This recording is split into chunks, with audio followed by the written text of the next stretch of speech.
Damdamag Radyo Sagada.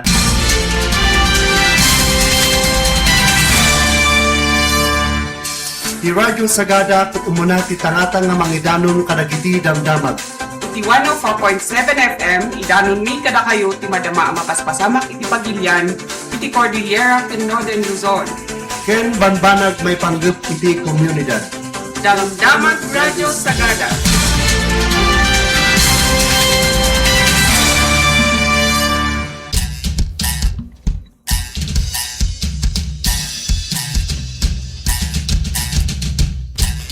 Okay na yung bagnal daw papagam kagayam, hindi man naman initi oras iti pa nakaibingay dagiti sa magmamanong adamdamag itangal daw, iti Biyernes, July 17, 2026. Manipog ka dagiti ulo dagiti damdamag nasyonal, iti panangiladawan iti Chinese State Media Outlet kadagiti Pilipino akas bakas kinundinar iti Defense Secretary Chodoro.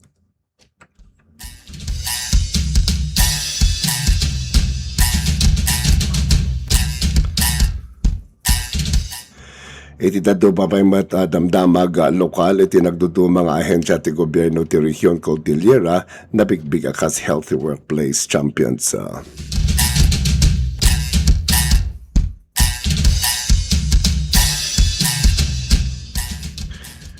Ano nang panagiti ulo dagiti damdamag, posible pa nakaingato ti plate iti lugan na kan cash aid kadagiti drivers ad-adalan palang ti gobyerno.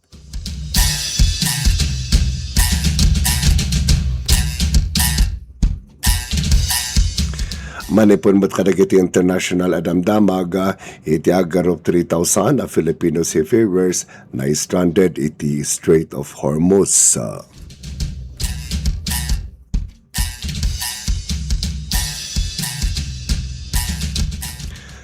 Kanayon ang panagiti ulo dagiti damdamag nasyonal ti La Union Rep Ortega yung pagganatgat na nga awan ti fishing expeditions iti kita iti House, winukid daw iti House Prosecution Panel Asupwena iti Financial ken Tax Records ni VP Sara Duterte.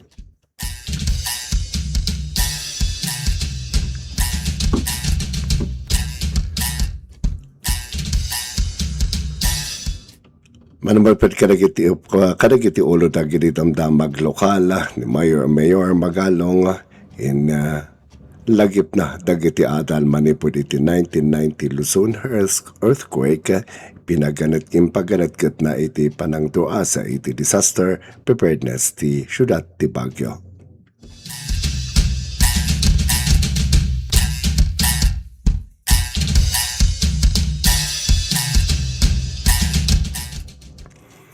Para kadagiti detalye iti damdamag, manipod iti lokal, iti inlagip, iti Baguio City, Mayor Benjamin Magalong, dagiti napatag nga adal, manipod iti napigsa iti July 16, 1990 Luzon earthquake, anang iparangarang kadagiti kang runaan, wenno kakurangan iti iti komunikasyon, disaster preparedness ken crisis management.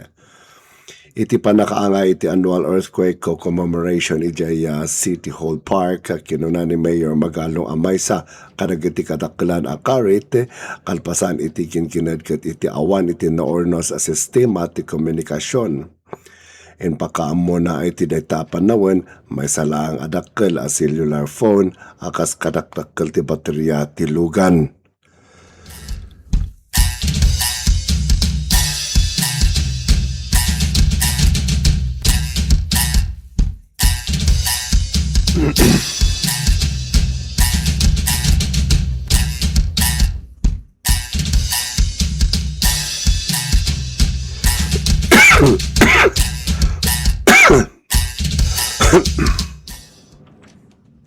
Asla kadakdaktor ti baterya ti lugan iti nagserbi akang ronan ang linya ti komunikasyon ti command post ti syudad. Inayon pa awan pa iti dagiti naipasdak a disaster preparedness programs, quick response fund, kan nalawag ang sistema para iti disaster resilience kan emergency response. Gapu iti dayta kadawyan reaktibo laeng iti panang sumbat kadag iti kalamidad. Pinaganat-gatmat ti Mayor Magalong iti nabati a epekto iti kalamidad iti mental health dagiti nakalasat nang nangruna kadag iti ubing agtutubo ang nakapadas iti trauma. Sigon kini Mayor Magalong, ti trahedya ket nagbalin a puunan wenno pamunuan pamuon iti panakapasdek iti maysaan na ornas ang napigsa disaster response system.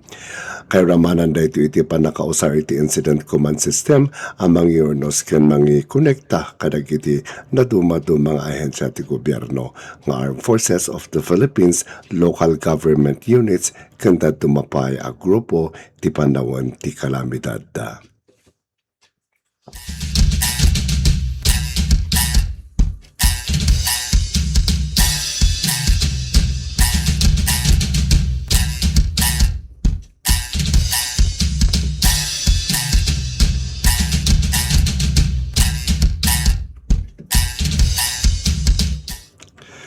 Iti tumapay detalye na kiti damdamag nasyonal, kinundinar ti Defense Secretary Gilberto Chodoro Jr., ti national newspaper iti China, gapu iti social media post dagitoy mangiladladawan kadag iti Pilipino akas bakes.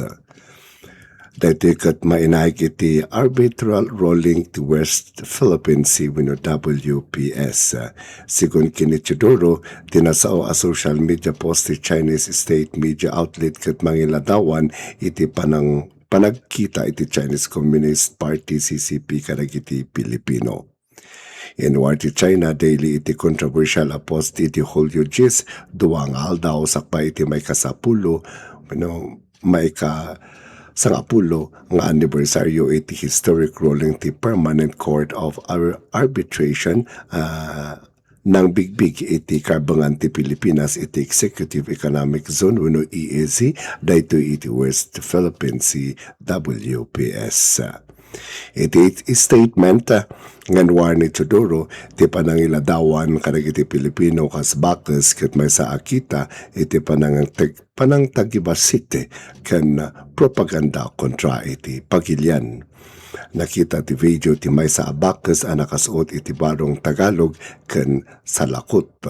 Sigon kini Chodoro ti video material ket guyaw iti 2016 Arbitral Award ken mangipagarup ang mangipakpakita iti kinarangkas kadag iti Pilipino ken soldado.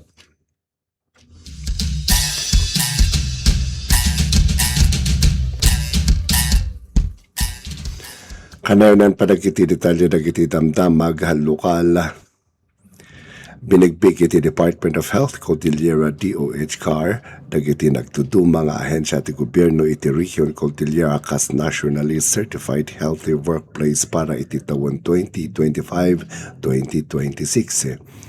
Karaman kadagiti na ipaayan iti nasawang apamadayaw kati lokal ang gobyerno iti syudad ti Baguio, Department of Social Welfare and Development Cordillera, Department of Labor and Employment Cordillera, ken Baguio General Hospital and Medical Center.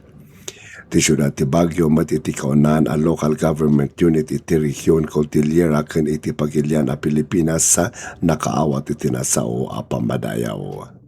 The Healthy Workplace Award iti naipa iti syudad babawin iti Healthy Workplace Certification Program iti DOH Cordillera no sa dino mabigbig dagiti nagtutuma nga institusyon nga aktibo iti panangisigurado iti natalged ken healthy work environments para kadagiti empleyado da.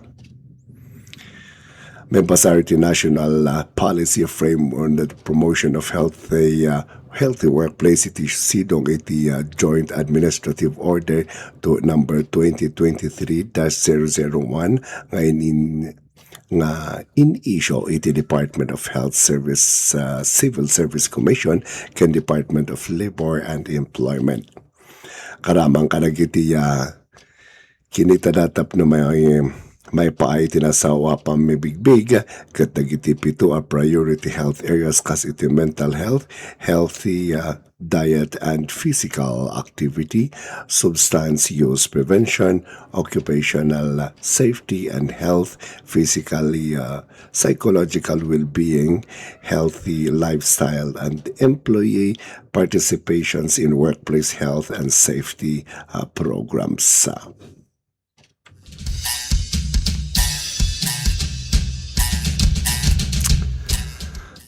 Malipod pa ay kinakitita detalye na kititamdamag at adalin iti gobyerno iti posible apan nakaingato iti plate kan cash aid kapo iti pangta iti panagnato iti presyo iti petrolyo nga iti tuntunda iti kumarkaro atensyon sa Middle East. Sigun kini Palace Press Officer PCO Undersecretary Claire Castro.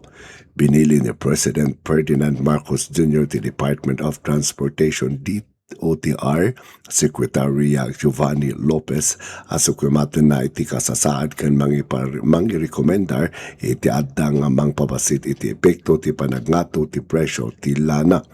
Bayat ang masalakniban na dagiti consumers manipod iti nangato agastos iti transportation ken tagilako. Inayon ni Atty. Castro akayat iti presidente nga awan iti mabati ken kasapulan ang matulungan ti amin iti umno ken balanse awagas kabayatan na bigbigbigan ti gobyerno iti nangato a presyo ti petrolyo mangitunda iti panagnato iti pleti iti transportasyon ken presyo dagiti kang runaan at tagilako. Gapo iti dayta impasigurado ni Castro nga agtultuloy ti tulong ken repasuwen ti gobyerno ti apila nga inpila iti transport group pasang masda tapno maipatumpal iti 1 peso a provisional fare increase.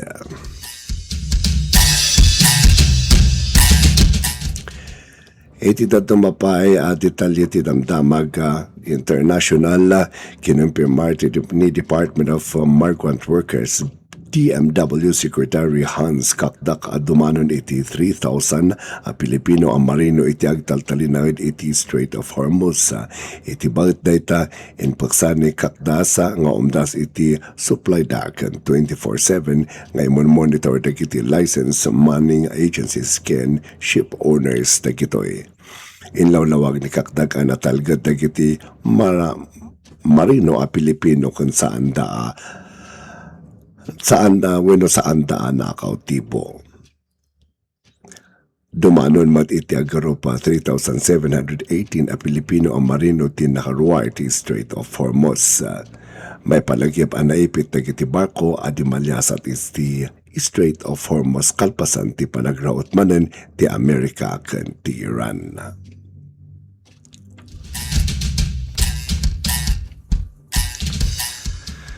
Iti dumapay detalye dagiti damdamag national impagkanat ket ti La Union na Representative Paulo Ortiga saan a fishing expedition ititik na iti House Prosecution Panel amang supuena kadagiti financial ken tax records ni VP Sara Duterte.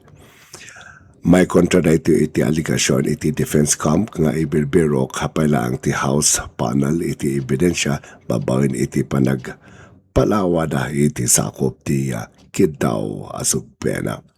Sigon kini Ortega paraman lang iti prosecutor dagiti ebidensya na iparang iti panangtengeg iti House Justice Committee. Inlawlawag na panang supena kadagiti kanayonan a bank and financial records ket tapno may datag iti kompleto a kinabaknang ti Vice Presidente ken iti pamilyana. Inayon ti Mamanday Lintag at ti kaso ni VP Sara ket nakadanon iti trial proper. Isot ka po na ama ito may tutuplaeng may parang amin abanag may papan kadagiti financial records da ito'y impoteng ni Ortiga no saan ang mapatgan itikid daw da nakasagana ti prosecution team nga ipresenta dagiti adda kadakwada a financial records ni Vice President Sara.